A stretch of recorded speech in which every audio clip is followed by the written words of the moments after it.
सबसे पहले वो जीके की एक क्लास करेगा, उसके फिर वो नोट्स बनाएगा। अब मैं बता देता हूँ कि अब मैं क्या फॉलो करने वाला हूँ, ठीक है। जो मैं फॉलो करने वाला हूँ आप उसको आंख बंद करके फॉलो कर सकते हो। मैं जो फॉलो करूँगा, हेलो एवरीवन, मैं आशीष कुमार ए के 47 स्वागत करता हूं आप सभी का हमारे यूट्यूब चैनल आशीष ब्लॉग एसएससी की आज की इस वीडियो में। बेसिकली आज की इस वीडियो में हम कंप्लीट जीके की स्ट्रेटजी के ऊपर बात करेंगे कि हमारी 2025 के लिए जीके की क्या स्ट्रेटजी होनी चाहिए।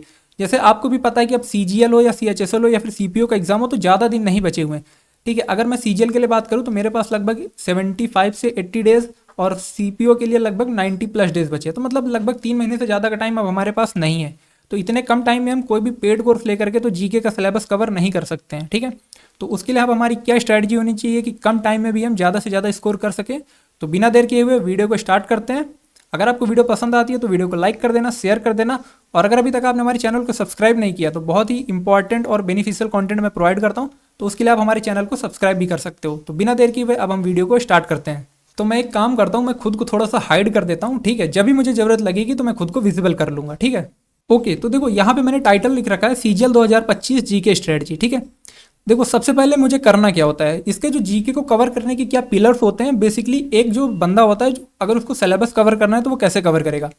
सबसे पहले वो जीके की एक क्लास करेगा, उसके फिर वो नोट्स बनाएगा, फिर वो नोट्स का रिवीजन करेगा, फिर रिवीजन करने के बाद एमसीक्यू लगाएगा उसी टॉपिक के, और फिर अपने नोट्स को अपडेट करेगा, ठीक है। बेसिकली मैं यही काम करता हूँ कि अगर मुझे कुछ भी करना है जीके में पढ़ना है तो पहले मैं एक क्लास कर लेता हूँ, नोट्स बना लेता हूँ, फिर रिवाइज कर लेता हूँ, फिर उसी टॉपिक के एमसीक्यू लगा लेता हूँ, और जो एमसीक्यू मुझसे नहीं लगते हैं उसको मैं अपने नोट्स में अपडेट कर लेता हूँ, ठीक है। अब सबसे बड़ा जो एक क्वेश्चन आता है बच्चों के मन में कि भैया जीके में इंटरेस्ट नहीं आता है। देखो भाई, जीके में इंटरेस्ट तब तक नहीं आएगा जब तक आपको उस टॉपिक की कोई भी बेसिक सी नॉलेज नहीं होगी। जब आपको किसी भी चीज़ की, वो नहीं बोलते हैं अधजल गगरी छलकत जाए, तो वैसा ही हाल है। अगर आपको थोड़ा सा भी जीके में नॉलेज होगा ना तो आप उछलने कूदने लगोगे, तो आपको इंटरेस्ट आने लगेगा। तो आपको एक बारी तो बेसिक से नॉलेज लेनी ही पड़ेगी।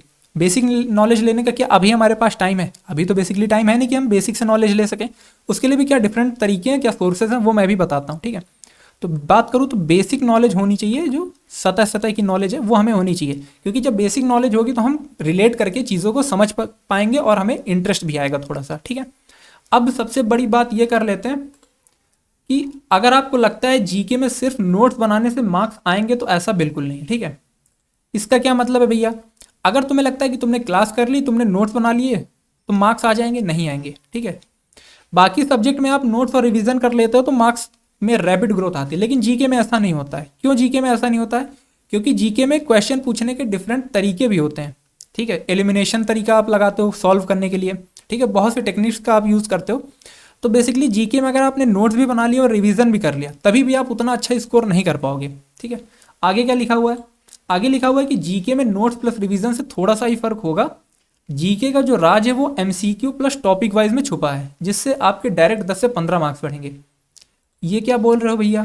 देखो एक्चुअल में होता क्या है ना कि आप जीके पढ़ तो लेते हो, उसके नोट्स भी बना लेते हो, नोट्स का आप कई बार रिवीजन भी कर लेते हो, लेकिन आप जीके के एमसीक्यू नहीं लगाते हो। क्यों? एमसीक्यू लगाने से ये पता चलता है आपको कि आखिर एग्जामिनर किस टाइप के क्वेश्चन पूछ रहा है, ठीक है। उस टॉपिक से किस तरह के क्वेश्चन पूछ रहा है, किस लैंग्वेज से क्वेश्चन पूछ रहा है।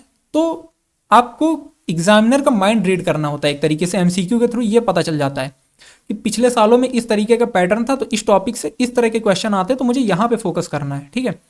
नहीं तो नोट्स तो सभी बनाते हैं, रिवीजन भी सभी करते हैं, तो सभी के नंबर आने चाहिए ना, लेकिन नहीं आते हैं ना। क्यों? क्योंकि आपको रिवीजन के बाद एमसीक्यू भी पढ़ने हैं, ताकि एमसीक्यू से फिर आपको अपने नोट्स की तरफ जाना है। यही जीके में एक जो पैटर्न है जो बहुत से लोग मिस कर देते हैं और मार्क्स में थोड़ा सा कमी आ जाती है, ठीक है। मैंने देखो कि यहाँ पे एक चीज़ और लिख रखी है कि पहले आप नोट्स पढ़ोगे।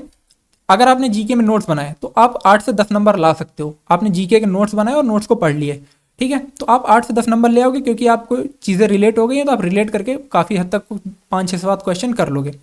बात करें आपने नोट्स भी बना लिया और रिवीजन भी कर लिया, जब आप नोट्स भी बना लोगे रिवीजन भी कर लोगे तो लगभग 7-8 क्वेश्चन कर ले जाओगे। पूरी तरह से अभी भी नहीं कर पाओगे, लेकिन जो मेन राज छिपा है वो एमसीक्यू में छिपा है। ऐसा क्यों बोल रहे हो भैया कि एमसीक्यू में ही सारा राज छिपा हुआ है? नोट्स के थ्रू आप 10 नंबर ला सकते हो, नोट्स और रिवीजन के थ्रू आप 5 नंबर और इंक्रीज कर सकते हो, लेकिन एमसीक्यू करने से डायरेक्ट 10 से 15 नंबर कैसे बढ़ जाते भैया, जरा हमें ये भी बता दो। देखो एक्चुअल में होता क्या है ना कि टीचर आपको सारी नॉलेज तो दे देता है, लेकिन जो चीज़ आपको समझ में नहीं आती है ना उसे आप हटा देते हो। ये एक बहुत बड़ा फैक्ट है, कोई नहीं बताता है। जो चीज़ आपको नहीं आती है उसको आप हटा देते हो, अपने दिमाग से ही हटा देते हो। और जब आप नोट्स का रिवीजन भी करते हो ना, तो देखते हो कि बहुत जल्दी से रिवीजन करते हो। यही एक सबसे बड़ी गलती होती है। नोट्स का रिवीजन बहुत जल्दी में नहीं किया जाता है। नोट्स का रिवीजन जो आता है उसको बहुत जल्दी से किया जाता है, जो नहीं आता है उसको थोड़ा टाइम लेकर रिवाइज किया जाता है, ठीक है। अब देखो यहाँ पे होगा क्या, ये जो नोट्स हैं आप रिवाइज करोगे, ठीक है, और फिर एमसीक्यू लगाने हैं। एमसीक्यू लगाने से क्या होगा, उस टॉपिक के बारे में ना आपको एक अच्छी खासी नॉलेज हो जाएगी, ठीक है। जब आपको उस टॉपिक की एक अच्छी खासी बेहतरीन नॉलेज हो जाएगी, फिर जब आप अपने नोट्स को अपडेट करोगे, तब आपको चीज़ें काफ़ी हद तक समझ आएंगी। जो आता था वो तो आता है, जो नहीं आता था अब आपको वो भी आने लगेगा, ठीक है। तो पहला स्टेप तो ये होता है कि आप नोट्स को रिवाइज करो, फिर एमसीक्यू लगाओ, फिर नोट्स को अपडेट करो। एक इसका दूसरा मेथड और होता है, ठीक है। मैं यहाँ पे अब जरा थोड़ा सा खुद को विजिबल कर लेता हूँ। बात करें जो दूसरा स्टेप है, दूसरे स्टेप में क्या करना है, दूसरे स्टेप में पहले एमसीक्यू करते हैं, एमसीक्यू का हम रिवीजन करते हैं, और फिर रिवीजन से हम अपने नोट्स की तरफ जाते हैं। बेसिकली ये जो मेथड है ये परमार सर फॉलो करते हैं, ठीक है। परमार सर जो पीवाईक्यू सीरीज कराते हैं वो यही कराते हैं कि वो पहले एमसीक्यू कराते हैं, एमसीक्यू आप अच्छे से रिवाइज करते हो, उसमें जो फैक्ट्स लिखे होते हैं उनको अच्छे से रिवाइज करते हो, वो एक तरीके से आपके नोट्स बन जाते हैं, ठीक है। तो ये दो तरीके होते हैं कि आप नोट्स से एमसीक्यू की तरफ जा सकते हो और एमसीक्यू से रिवीजन की तरफ, अपने नोट्स की तरफ जा सकते हो। अब आता है कि क्या आपको 2025 के लिए नोट्स बनाने चाहिए। देखो, अगर अभी तक आपने नोट्स बना रखे हैं तब तो बहुत अच्छी बात है। अगर अभी तक आपने नोट्स नहीं बनाया तो अब नोट्स मत बनाना। चाहे तो मेरे नोट्स ले लो, या पीडीएफ भी ले सकते हो, या फिर परचेज करना चाहते हो क्लास नोट्स तो परचेज भी कर सकते हो। आपके पास तीन ऑप्शन है। मेरे कुछ सब्जेक्ट की नोट्स हैं उनको ले सकते हो, पीडीएफ आपको लेनी है तो पीडीएफ से भी काम कर सकते हो, और अगर आप किसी के नोट्स परचेज करना चाहते हो तो नोट्स परचेज भी कर सकते हो फिजिकली, ठीक है। तो आपके पास अब ये तरीके, खुद से अभी नोट्स नहीं बनाने। किसके नोट्स हमें फॉलो करने चाहिए भैया, हमें ज़रा ये भी बता दो, ठीक है। अरे कहाँ गया, ठीक है। तो भैया किसके नोट्स हमें फॉलो करने चाहिए। देखो, वैसे तो मैं बोलता हूँ कि परमार सर के नोट्स फॉलो करो, परमार सर के नोट्स फॉलो करो। लेकिन अगर आपको लगता है कि परमार सर इंग्लिश मीडियम वालों के लिए ज़्यादा अच्छे से बता देते हैं, हिंदी के थोड़ा कम यूज़ करते हैं, तो आइदर आप RWA के यूज़ कर सकते हो, नहीं तो कैरियर विल के भी यूज़ कर सकते हो, ठीक है। कैरियर विल के भी यूज़ कर सकते हो, इनके नोट्स भी अच्छे होते हैं, ठीक है। किसी के भी आप नोट्स ले सकते हो। क्या वन लाइनर फॉलो करें, नहीं। वन लाइनर स्टार्टिंग में नहीं फॉलो करना है, वन लाइनर स्टार्टिंग में नहीं फॉलो करना होता है। वन लाइनर तब आपको फॉलो करना होता है जब आपने नोट्स भी कर लिए हो, रिवीजन भी कर लिया हो, एमसीक्यू भी कर लिया हो, नोट्स अपडेट भी कर लिए हो, तब आपको वन लाइनर फॉलो करने होते हैं। तो अभी तो नहीं करने हैं, ठीक है। एग्जाम के 10-12 दिन पहले कर सकते हो वन लाइनर, एग्जाम के 10 से 12 दिन पहले कर सकते हो, 10 से 12 दिन पहले, ठीक है। ठीक है, आगे चलते हैं। आगे मैंने लिख रखा है कि एमसीक्यू कहाँ से करें। देखो, एमसीक्यू करने के बहुत सारे सोर्सेज हैं।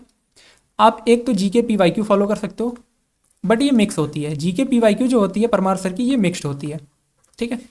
तो अभी इसको मैं बताता हूँ, इसको भी करना है बट अभी नहीं करना है। अगर आप टॉपिक वाइज कहाँ से करोगे, मैं यहाँ पे एक चीज़ डाल देता हूँ, टॉपिक वाइज, ठीक है। एमसीक्यू टॉपिक वाइज, तो एमसीक्यू टॉपिक वाइज आप कर सकते हो पिनाइकल से, आप पिनाइकल से कर सकते हो। किरण से करना चाहो तो किरण से भी कर सकते हो, बट मैं रिकमेंड करूंगा पिनाइकल से करो, ठीक है। टॉपिक वाइज अगर आप करना चाहते हो तो। अब आता है कि भैया हमारे पास बहुत कम टाइम है, इतने टाइम में हमें क्या क्या फॉलो करना है। देखो, अभी तो आपको चाहिए कि थ्योरी की क्लासेस, अभी आपको चाहिए थ्योरी की क्लासेस। थ्योरी की क्लासेस आप FRB से कर सकते हो जो पुराना है, ठीक है। FRB 2.0 ये न्यू है जो स्टार्ट होगा, ठीक है। तो भैया मुझे किसको फॉलो करना चाहिए। देखो, हालांकि FRB में भी बहुत सारा कंटेंट है, FRB 2.0 में कुछ चीज़ें अपडेट होंगी, एग्जाम जो पिछला हुआ था उसको लेकर के, ठीक है। तो अब देखो, अगर तुम्हें ऐसा लगता है, हालांकि सर ने बोला है 20 जुलाई, तो मैं मान लेता हूँ 25 जुलाई, ठीक है। 25 जुलाई तक FRB 2.0 खत्म हो जाएगा। बट अगर तुम्हें ऐसा लगता है कि तुम्हें FRB 2.0 को वेट नहीं करना चाहिए, तो तुम FRB के थ्रू भी जा सकते हो, ठीक है। नहीं तो FRB 2.0 फॉलो कर लो, कोई दिक्कत नहीं है। चाहे FRB फॉलो करो, चाहे FRB 2.0 फॉलो करो। तो एक चीज़ तो हमने यहाँ से फॉलो करनी ही करनी है। दूसरी क्या फॉलो करनी है भैया, देखो, दूसरी हम फॉलो करेंगे जीके पीवाईक्यू। जीके पीवाईक्यू का कौन सा पार्ट फॉलो करेंगे, तो जीके पीवाईक्यू का पार्ट 5 फॉलो करेंगे। अब जिन लोगों ने पार्ट 5 पूरे देख रखे हैं अच्छी बात है, जिन्होंने नहीं देख रखे हैं तो वो देख लेना, ठीक है। और बाकी मैं मंडे से इसका रिवीजन भी कराऊंगा, ठीक है। बाकी हम मंडे से पीवाईक्यू सीरीज का हम रिवीजन भी करेंगे, ठीक है। अब बताते हैं कैसे पढ़ना है। रिसोर्सेज आपको पता चल गए। अच्छा, मैं जीके में क्या करता हूँ पर्सनली, वो भी देख लो। मैं पर्सनली जीके को बार बार पढ़ता हूँ। मैं जीके के क्या करता हूँ, जीके के नोट्स को बार बार पढ़ता हूँ और उसको ना रफ पर कई बार लिखता हूँ। मुझे ऐसा लगता है कि जब चीज़ों को हम लिखते हैं ना तो उसकी एक इमेज हमारे माइंड में बन जाती है, ठीक है। तो इसीलिए मैं जीके को बार बार पढ़ता हूँ। मतलब पढ़ने का मतलब इन द सेंस वो नहीं कि हाथ रख के पढ़ रहा हूँ, नहीं, ऐसे मतलब पढ़ता हूँ ध्यान से, ठीक है। जीके को कई बार पढ़ता हूँ और उसको रफ पे कई बार लिखता हूँ, ठीक है। और एमसीक्यू तो बहुत ज़्यादा इंपॉर्टेंट है हर टॉपिक के, वो ऑलरेडी आपको पता है। तो मैं बेसिकली सबसे पहले क्या करता हूँ, मैं क्लास करता हूँ, फिर मैं उसके नोट्स बनाता हूँ, फिर मैं नोट्स को दिन में 2-3 बार पढ़ता हूँ, ठीक है। फिर अगले दिन मैं टॉपिक के एमसीक्यू लगाता हूँ, दूसरा टॉपिक पढ़ रहा होता हूँ और पिछले वाले टॉपिक के एमसीक्यू लगाता हूँ। जो एमसीक्यू नहीं बनते हैं उसको मैं अपने नोट्स में वन लाइनर के थ्रू या किसी भी तरीके से मैं उसमें अपडेट कर लेता हूँ। जो मुझे एमसीक्यू में नहीं आया उसको मैं, ये चीज़ बहुत ध्यान रखना, जो चीज़ मुझे नहीं आती उसको मैं अपने नोट्स में अपडेट कर लेता हूँ। क्यों भाई, एक चीज़ बताओ, जब भी मुझे रिवीजन करना होगा मैं अपने नोट्स ही तो ओपन करूंगा ना, तो वो चीज़ नोट्स में लिखी होगी जो मुझे नहीं आती है, तो मेरे लिए हेल्पफुल होगी, ठीक है। और फिर सबसे लास्ट में हम मिक्स्ड पीवाईक्यू करते हैं, जिसको जीके पीवाईक्यू सीरीज भी आप बोल सकते हो, ठीक है। तो आई होप यहाँ तक सभी को पता चल गया होगा। बाकी आप जीके के रिवीजन के लिए हमारे टेलीग्राम चैनल को भी फॉलो कर सकते हो, ठीक है। अब बताते हैं रिसोर्सेज क्या क्या है, ठीक है। तो अब हम रिसोर्सेज के बारे में बात कर लेते हैं कि आखिर अब जो भी चीज़ें स्टार्ट हो रही हैं उनमें से हमें क्या फॉलो करना चाहिए, क्या फॉलो नहीं करना चाहिए, ठीक है। तो ये सारे टीचर्स हैं जिनको मैं फॉलो करता हूँ, आप एक बार इसका स्क्रीनशॉट भी ले सकते हो। अब मैं बता देता हूँ कि अब मैं क्या फॉलो करने वाला हूँ, ठीक है। जो मैं फॉलो करने वाला हूँ आप उसको आंख बंद करके फॉलो कर सकते हो। मैं जो फॉलो करूँगा आप उसको आंख बंद करके फॉलो कर लेना, ठीक है। बस मैं क्या फॉलो करूँगा, देखो सबसे पहले चाहिए मुझे क्लासेस का रिवीजन चाहिए। तो क्लासेस का रिवीजन मैं किससे करूँगा, रिवीजन मैं करूँगा एफआरबी से या फिर एफआरबी 2.0 से, ठीक है। अभी तो मेरे मन में जो है वो ये है कि मैं एफआरबी से करूँगा, ठीक है। कुछ सब्जेक्ट का मैं एफआरबी से करूँगा और कुछ सब्जेक्ट का मैं एफआरबी 2.0 से करूँगा, ठीक है। बट ये आपके ऊपर मैं छोड़ देता हूँ कि आप इसको फॉलो कर लो या इसको फॉलो कर लो, ठीक है। उसके बाद मैं क्या करता हूँ, उसके बाद मेरे पास है नोट्स, मेरे पास है मेरे नोट्स। तो मैं अपने नोट्स को पढ़ूंगा, मैं अपने नोट्स को पढ़ूंगा, ठीक है। इसके बाद जो क्लास मैंने की उसके मैंने नोट्स पढ़ लिए, फिर अब मैं उसके टॉपिक का एमसीक्यू लगा लूँगा, उस टॉपिक का एमसीक्यू लगाऊंगा, ठीक है। एमसीक्यू के लिए मेरे पास बहुत सारे रिसोर्सेज हैं, पिनाकल भी है मेरे पास और डिफरेंट टीचर्स के भी हैं। तो मैं 2 रिसोर्सेज फॉलो करता हूँ, ठीक है। एक तो पहला मैं फॉलो करता हूँ पिनाकल, उसके अलावा मैं किसी एक और रिसोर्स को फॉलो करता हूँ, ठीक है। तो जो मैं रिवाइज करूँगा उसकी पीडीएफ आपको मिल जाएगी, ठीक है। मैंने ये कर लिया, नोट्स कर लिया, टॉपिक का एमसीक्यू लगा लिए। उसके बाद अब मुझे क्या करना है, देखो जो चीज़ नहीं आई वो तो मैं नोट्स में लिख ही लूँगा, जो चीज़ मुझे नहीं आई वो तो मैं नोट्स में लिख ही लूँगा। इसके बाद हम एक काम और करेंगे, जीके पीवाईक्यू सीरीज़ का रिवीजन भी करेंगे, जीके पीवाईक्यू सीरीज़ का रिवीजन भी करेंगे, जिसको कि हम नाम देते हैं जीके बूस्टर। बहुत दिन से मैं टाल रहा हूँ बट अब नहीं टलेगा, ठीक है। अब होगा डायरेक्ट वार, ठीक है। तो जीके बूस्टर, तो बेसिकली मैं इन चीज़ों को फॉलो करूँगा, एक एफआरबी करूँगा मैं, एक मैं जीके पीवाईक्यू का रिवीजन करूँगा और टॉपिक का एमसीक्यू लगाऊंगा, ठीक है। आई होप सारी चीज़ें आपको पता चल गई होंगी। रिसोर्सेज आपको पता है, परमार से हम फॉलो करने वाले हैं, ठीक है। आप के पास और कोई रिसोर्स है जहाँ पे ऐसे ही एफआरबी की तरह मतलब छोटे छोटे लेक्चर्स में रिवीजन कराया गया या क्रैश कोर्स कराया गया, तो आप वहाँ से भी कर सकते हो। ये कंप्लीटली आपके ऊपर है, बट मैं एफआरबी को फॉलो करता हूँ और उसी को मैं रिकमेंड कर रहा हूँ क्योंकि उससे मुझे बेनिफिट देखने को मिला है, ठीक है। अब और बात कर लेते हैं कि भैया मेरे पास इतना टाइम नहीं है। अब आते हैं दूसरे तरह के लोग, ठीक है। ये तो थे मेरे जैसे लोग, दूसरे लोगों का क्या है हिसाब किताब। दूसरे लोगों का ये कहना है कि भैया मैंने कभी सिलेबस ही नहीं किया। देखो अभी तक जो था वो तो हमने सिलेबस किया था पहले, ठीक है। अब वो लोग हैं जिनका कभी सिलेबस ही नहीं किया है ना, नेवर सिलेबस डन, ठीक है, नेवर सिलेबस। इन्होंने तो कभी सिलेबस किया ही नहीं है, अब ये क्या कर सकते हैं, ठीक है। इन्हें आंख बंद करके एक काम करना है, इन्हें फॉलो करना है जीके पीवाईक्यू सीरीज।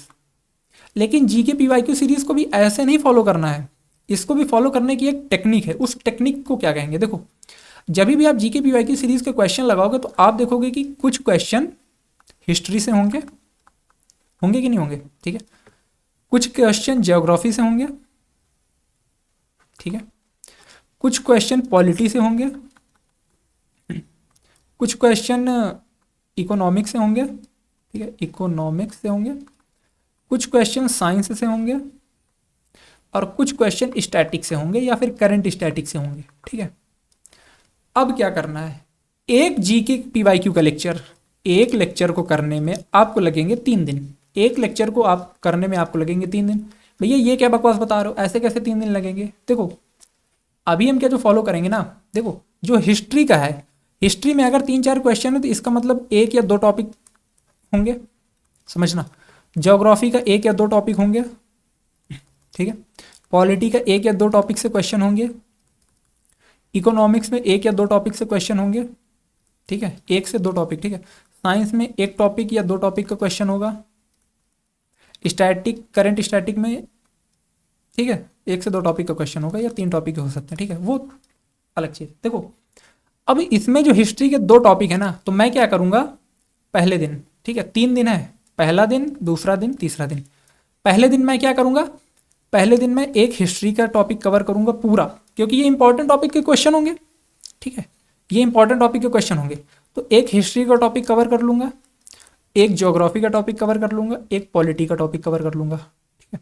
इसी तरह अगले दिन फिर थोड़ा चेंज कर लूँगा, एक ज्योग्राफी का टॉपिक कवर कर लूँगा, एक पॉलिटी का टॉपिक कवर कर लूँगा, एक इकोनॉमिक्स का टॉपिक कवर कर लूँगा, ठीक है, एक साइंस का टॉपिक कवर कर लूँगा, एक स्टैटिक का कवर कर लूँगा, या फिर तीसरे दिन केवल स्टैटिक का कवर कर लूँगा। तो टोटल देखोगे तुम्हारे 3 दिन में लगभग 6 से 7 टॉपिक कवर हो जाएंगे। और ये भी ऐरा गैरा टॉपिक नहीं होंगे, ये भी इंपॉर्टेंट टॉपिक्स होंगे, ठीक है। जैसे इसमें आया इंडस वैली सिविलाइजेशन एक टॉपिक, और एक आया मगध एम्पायर से, ठीक है। तो इंडस वैली सिविलाइजेशन आपने पहले दिन पूरा टॉपिक कवर किया। आई नो थोड़ा सा मुश्किल है, बट आपको यही फॉलो करना पड़ेगा। इंडस वैली सिविलाइजेशन का पूरा टॉपिक आप कवर कर लोगे, फिर आपके लिए आप उसके नोट्स बन गए हैं, अब आपको सिर्फ रिवाइज करना होगा, ठीक है। ज्योग्राफी में जैसे प्लेट्यू से क्वेश्चन आया, या फिर माउंटेन से क्वेश्चन आया, या फिर रिवर का क्वेश्चन आया, तो आपने वो पूरा टॉपिक रिवाइज कर लिया, ठीक है, पूरा टॉपिक पढ़ लिया अच्छे से, इंपॉर्टेंट फैक्ट्स वगैरह उसके देख लिए, तो पूरा टॉपिक आपके पास अब नोट्स में लिख गया। अब नोट्स में लिख गया तो अब आप उसको आराम से रिवीजन भी कर सकते हो, ठीक है।